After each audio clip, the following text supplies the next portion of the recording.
একটা ছেলে বীরভূমে গুজরাটে থাকতো।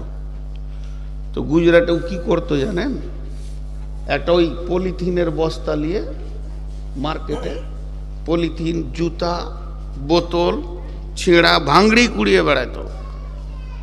এবার যেখানে নোংরা থাকে সেখানে কাঠি করে হিঁচড়ে হিঁচড়ে বার করা। ওখানে কুত্তা আছে, শুকর আছে, ও আছে। সারাদিন ঘুরে যেটা হতো, ভাঙড়ির আড়তে দিয়ে দিলে 200 টাকা 300 টাকা। 2002 সালের কথা বলছি, সত্য ঘটনা। আমি আনন্দবাজার পত্রিকায় সাংবাদিক পাতাতে পেয়েছিলাম, তখন মোবাইল টোবাইল ছিল না। তো কি করতো, 200-300 টাকা প্রতিদিন হতো। 1 মাস 2 মাস পর বাড়ি আসতো। আমাদের পশ্চিমবঙ্গেরই ছেলে। তা ও লিখছে, শিক্ষিত ছেলে, যে আমি আল্লাহকে বলছি, আল্লাহ আমার খাবারটা শুয়োর কুকুরের সাথেই হচ্ছে। কারণ ওরা যেখান থেকে খায় আমি ওখান থেকে রুজি বের করি। সন্ধ্যার সময় এসে স্টেশনে একটা পুরি, একটা ডাল, রুটি খেয়ে শুয়ে যাই। আমি তার হোটেলে থাকবো না।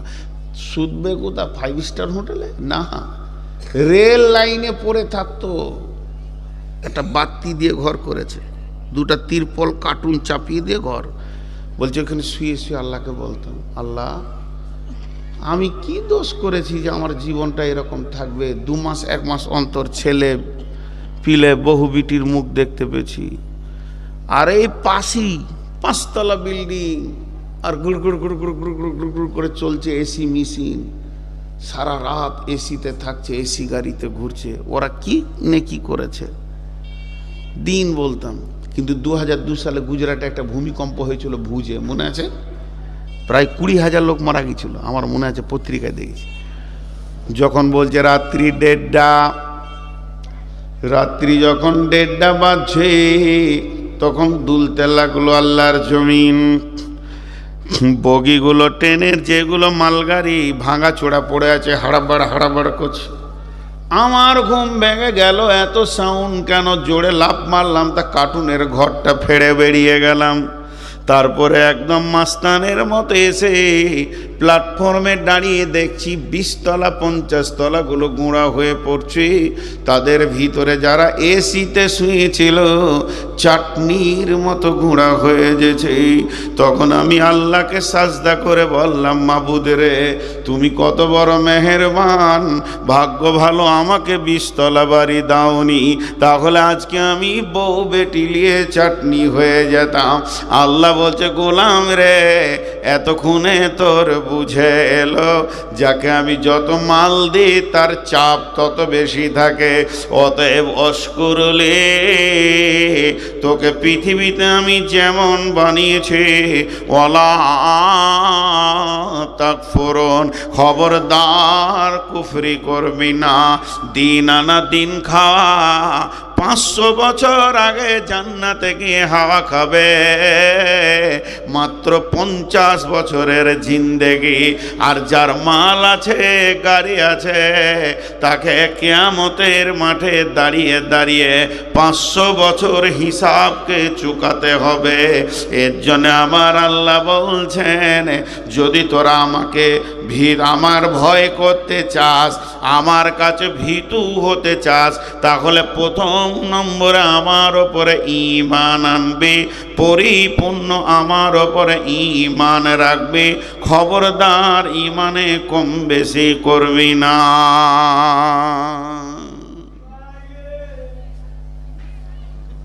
পাগলা টাগলা আছে নাকি?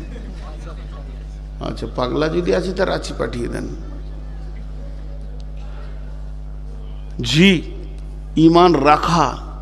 এটা আপনাদেরকে মজার গল্প শোনাই, আপনারা ভাববেন না এটা হাদিস। যেটা গল্প বলে দিব ওটা গল্প, কালকে আবার ফোন করে বলবেন যে হাদিস নাম্বারটা বলেন, তো পাছায় বাঁশ যাবে। একজনা জঙ্গলে বসে বসে জিকির করতো, আল্লাহ আল্লাহ আল্লাহ আল্লাহ আল্লাহ আল্লাহ আল্লাহ আল্লাহ লা ইলাহা ইল্লাল্লাহ, খুব জিকির করতো। আর আসমান থেকে খাবার চলে আসতো, খেয়ে নিলে, পানি খেয়ে নিলে, হাত ধুইলে, মুছে নিলে, সুবহানাল্লাহ আলহামদুলিল্লাহ। চালাচ্ছে ও 30-35 বছর চালাচ্ছে, 1-2 দিন লয়। কি আল্লাহকে ভালোবাসে? আল্লাহ বলছে একবার টেস্ট করব। ফেরেশতাকে বলছে অমুক জঙ্গলে আমার এক আবেদ আছে, যাকে আমি খানা নিজের ডিউটি দিয়েছি, তাকে বলছে তুমি কিছুক্ষণে ছুটি কাটাও, আজকে খাবার নিয়ে যেতে হবে না। এবার শুরু করেছে সুবহানাল্লাহ সুবহানাল্লাহ সুবহানাল্লাহ সুবহানাল্লাহ সুবহানাল্লাহ। চারিদিকে দেখছে খানা খানা আসে না রে,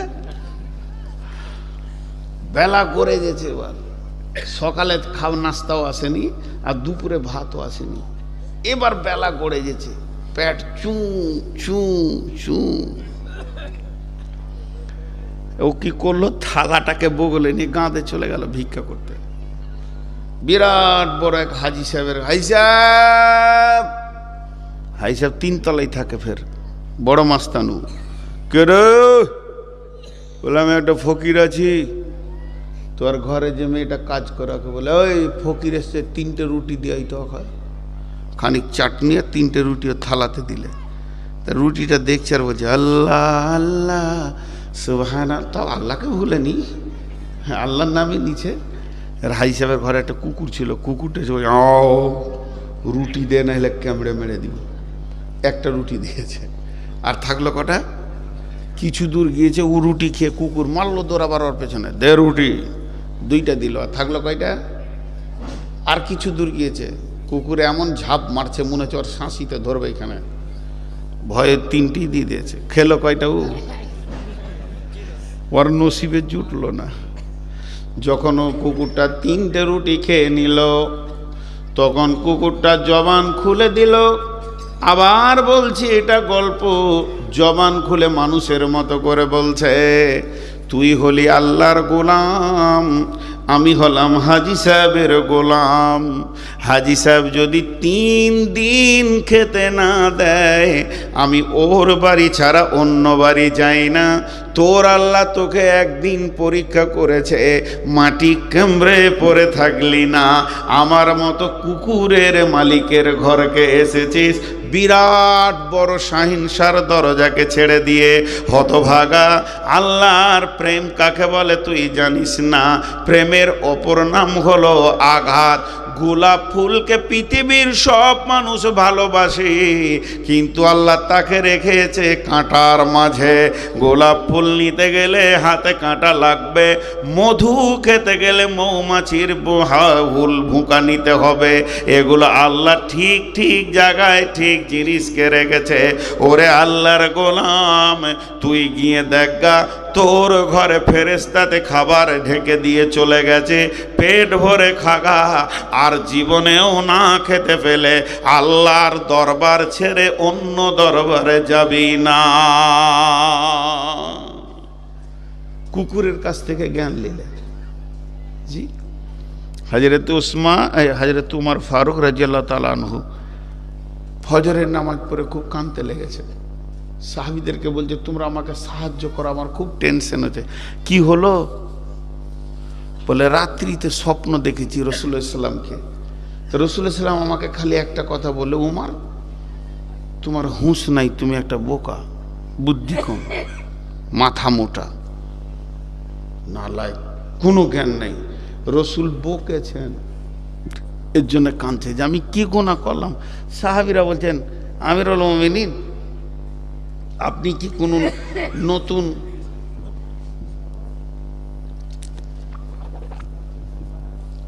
বেদাত টেদাত কিছু করে ফেলেছেন নাকি ভাবেন তো, বা কোনো আমল ছুটে গেছে নাকি ভাবেন তো, না অতিরিক্ত কিছু করেছেন ভাবেন তো, চারিদিক থেকে ওকে সাহায্য করছেন।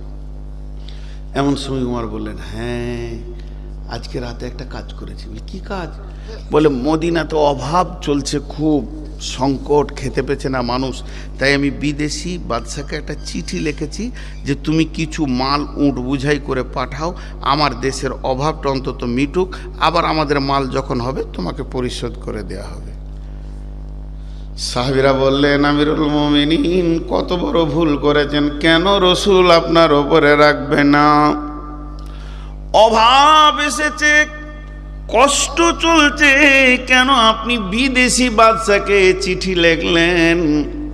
আল্লাহকে কেন বললেন না? সব থেকে বড় বাদশা আপনার কাছে রয়েছে, এটাই নবীজি মানতে পারেননি। তখন উনি বললেন, চিঠি পাঠাইনি, বালিশের নিচে রাখা আছে। চিঠিকে ছিঁড়ে ফেলে দিলেন এবং বললেন, চলো ইস্তিসকার নামাজ পড়ব, মুষলধারা বৃষ্টি হবে, ফলে ফসলে আমাদের অভাব দূর হয়ে যাবে। হযরতে ওমর ইস্তিসকা পড়লেন, মেঘে গর্জন দিয়ে বৃষ্টি হলো, অভাব মুক্ত হয়ে গেল।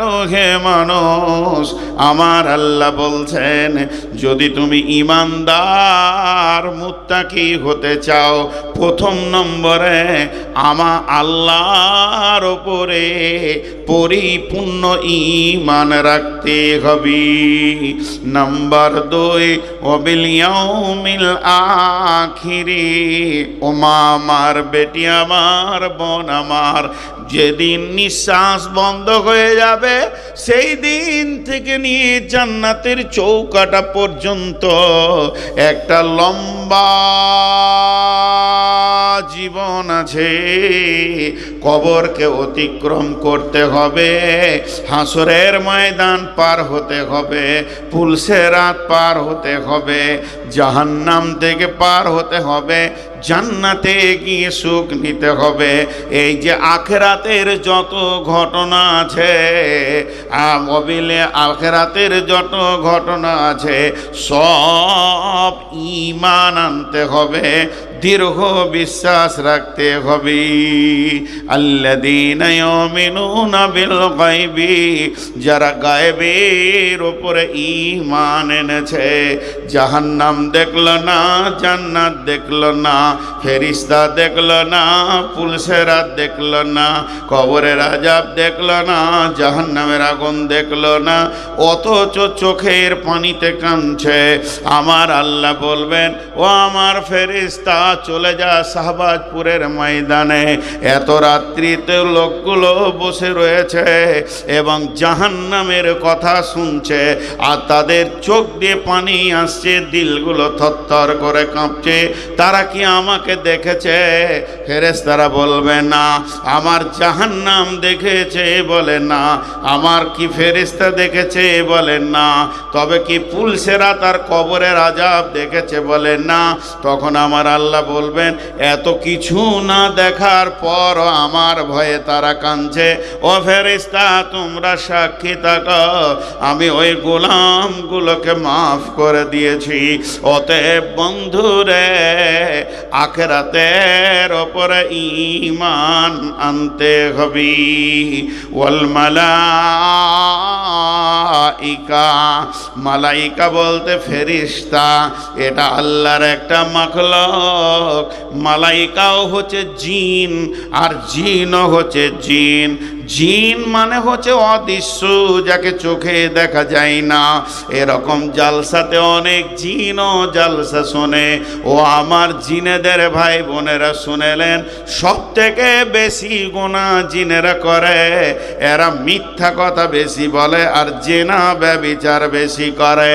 বাবা আমার, ও জিন ভাই বোনেরা, আপনারাও সাবধান হয়ে যান। আল্লাহর ওপরে ঈমান আনার পর, আখিরাতের ওপরে ঈমানের পর, ফেরেশতাদের ওপরে ঈমান আনতে হবে।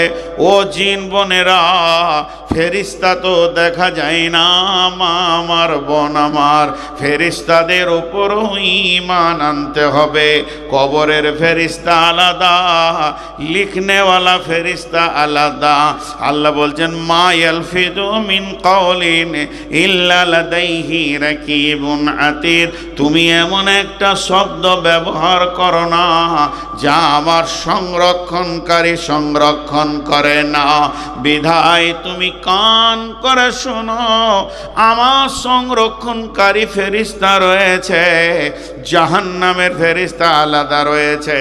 আলাইহা মালাইকাতুন গিলাদুন সিদাদুন, সেখানে শক্ত দিলের ফেরেশতা রয়েছে, তারা আল্লাহর হুকুম ছাড়া কিছু বুঝে না। ও মা আমার, বোন আমার, ফেরেশতার ওপরে ঈমান আনতে হবে। ওয়াল কিতাব, এই যে কিতাব আমাদেরকে দিয়েছেন, এই কিতাবের উপরে ঈমান আনতে হবে। ইয়ার একটা জের, ইয়ার একটা জাবার, ইয়ার একটা পেশ, একটা অক্ষর মিথ্যা নয়, সবগুলি আল্লাহ দিয়েছেন সত্য।